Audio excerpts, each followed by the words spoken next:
스펙이 부족한데 어떡하죠? 방법이 있습니다. 스펙 부족하신 분들 귀를 쫑긋 세우고 주의해서 들어보세요. 제가 앞에서 여러분에게 좀 실망되는 얘기를 했죠. 한국의 10대 대기업은 상위 10위권 안에 대학에서 직원들을 뽑는다고요. 뭐 솔직히 사실이에요. 그런데 그걸 잘 듣고 분석을 해보면요. 오히려 희소식이 될 수도 있어요. 희소식. 왜냐하면은 그 10위권 안에서 그렇게 뽑아봤더니 직장에 어떤 고민이 생겼어요. 좋은 점수 갖고 있는 스펙이 좋은 사람을 이렇게 뽑았더니 그냥 자기가 잘난 줄 알아요. 그것도 이런 사람들은요.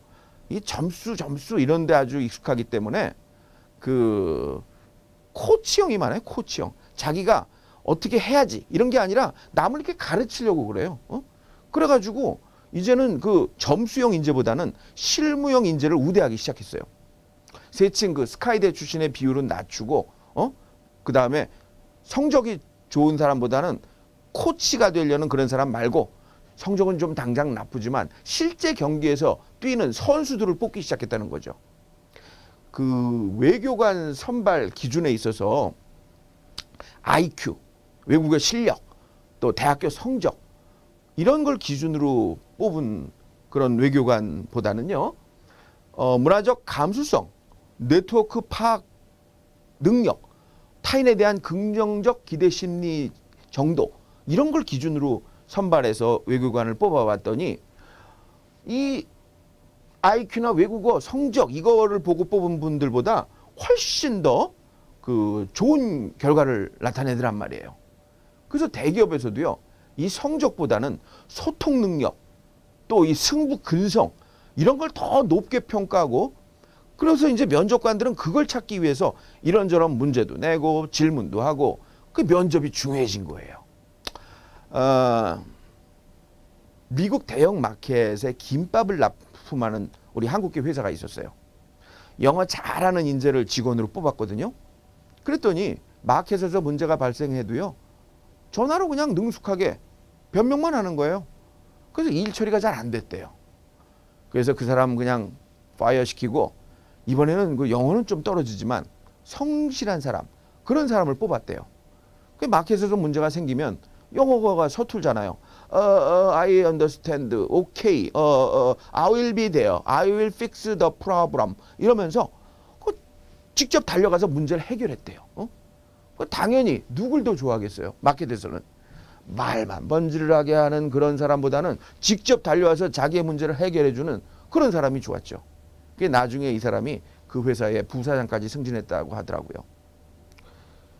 직장에 들어가 보면요. 이 학력이라는 커다란 벽이 있습니다. 그래서 어떤 분들은 나 회사 그만두고 나 대학원 다시 다닐래? 나 유학 갔다 올래?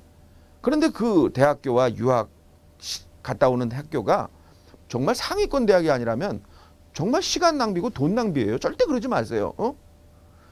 아직도 서류 심사 통과하는 이력서는 뭐 솔직히 서울대가 서울에 있는 대학보다 많은 건 사실이에요. 그러면 어떻게 하느냐? 이겁니다. 이거.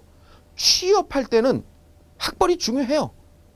그러나 취업 후에는 충성도가 중요하다는 거. 이게 우리에겐 기쁜 소식입니다. 자네는 노조에 대해서 어떻게 생각하나? 아, 좋지요. 뭘 준다는데 싫어할 사람이 어디 있겠어요. 돈도 노조, 손수건도 노조, 선물도 노조. 그 면접 질문 중에는요.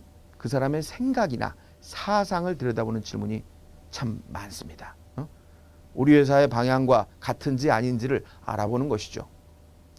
커다란 기업의 어떤 변호사가 온통 회사의 평지풍파를 일으키고 난 뒤에 직원을 뽑을 때 충성도를 더 따지게 됐습니다.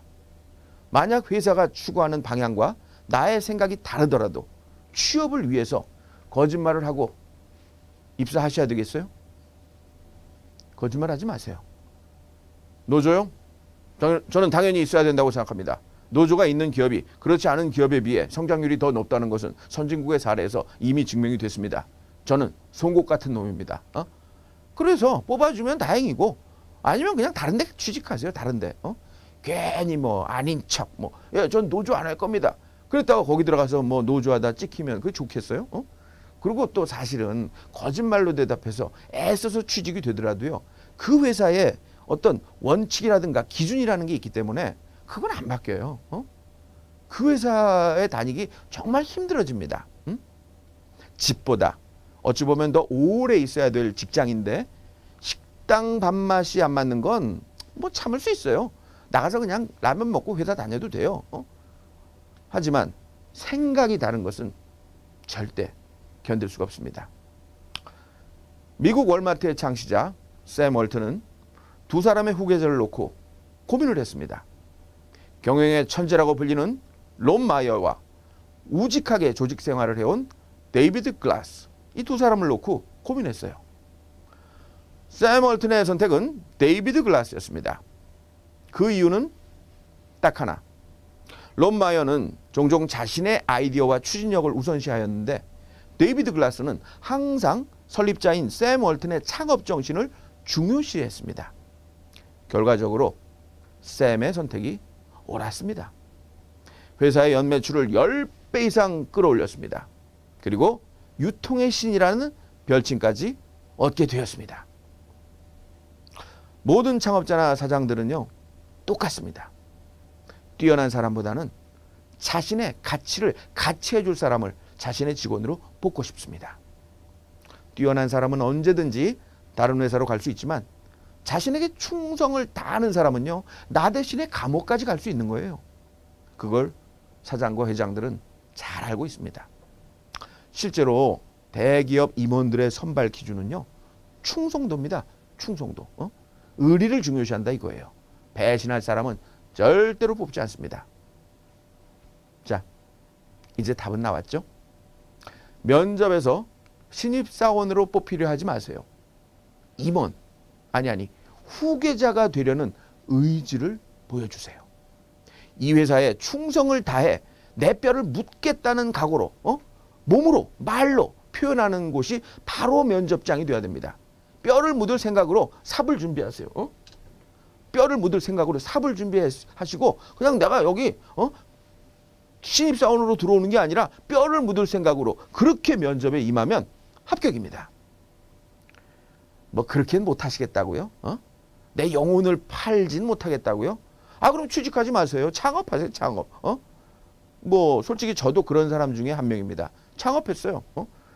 그런데 이 창업이 면접 통과보다 어렵다는 걸 알고 시작하세요.